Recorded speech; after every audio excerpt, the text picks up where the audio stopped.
Hello friends, welcome to Ameera's kitchen. வாங்க நம்ம இன்றைக்கி என்ன செய்ய போகிறோன்னா கல்யாண வீட்டு தால்ச்சா எப்படி செய்யலான்னு பார்க்கலாம் வாங்க. அதுக்கு வந்துங்க ஒரு குக்கரில் 1 கப் அளவு பருப்பு, 3/4 கப் அளவு கடலைப்பருப்பு போட்டுக்கலாம். இதை கழுவிட்டு எடுத்துக்கலாம். தால்ச்சாவுக்கு ரொம்பவே முக்கியமானது என்னென்னு பார்த்தீங்கன்னா எலும்பு கொழுப்பும் மாங்காவும் தாங்க. அது இருந்தால் தான் தால்ச்சா நல்லாயிருக்கும்.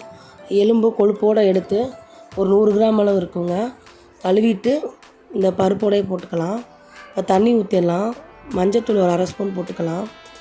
இதை வந்து அடுப்பை மீடியம் ஃப்ளேமில் வச்சு வேக விட்டு எடுத்துக்கலாம். 3லேருந்து 4 விசில் விட்டு எடுத்துக்கலாம். மாங்காய் வந்து ஒரு மாங்காய் கட் பண்ணி வச்சுருக்கேன். கத்திரிக்காய் கொஞ்சம் எடுத்திருக்கேன். உங்களுக்கு காய் தேவையான அளவு போட்டுக்கோங்க. ஸ்டவ் ஆன் பண்ணி ஒரு பாத்திரத்தை வச்சாச்சு. அதில் வந்து எண்ணெய் ஊற்றியாச்சு. எண்ணெய் சூடாயிருச்சு. சின்ன வெங்காயம் ஒரு 50 கிராம் அளவு அரைச்சி போட்டிருக்கேன். குறைன்னு அரைச்சி போடணுங்க. இதுக்கு வந்து ரொம்ப வதங்கணுங்கிறது இல்லை, எல்லாமே அரை வதக்குனா போதும். இஞ்சி பூண்டு பேஸ்ட் 2 ஸ்பூன் போட்டுக்கலாம். தக்காளி, புதினா, மல்லி, பச்சை மிளகா போட்டுக்கலாம். தக்காளி ஒரு 3 தக்காளி போட்டிருக்கேன். 1/4 ஸ்பூன் அளவு கரம் மசாலா பொடி போட்டுக்கலாம். கரம் மசாலா பொடினா பிரியாணி மசாலா தாங்க. பட்டை, ஏலக்காய், கிராம்பு அரைச்சதுங்க, அதான் பிரியாணி மசாலான்னு நாங்கள் சொல்லுவோம்.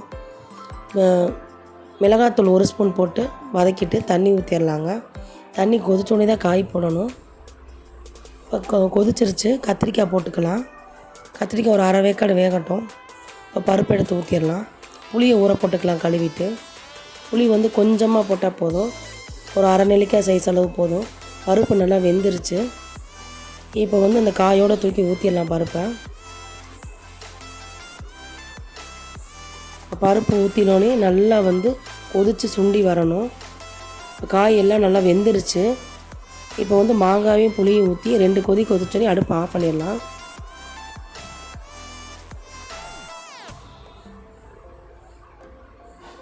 அவ்வளோதான் ஃப்ரெண்ட்ஸ், கொதிச்சிருச்சு. அடுப்பு ஆஃப் பண்ணிடலாம்.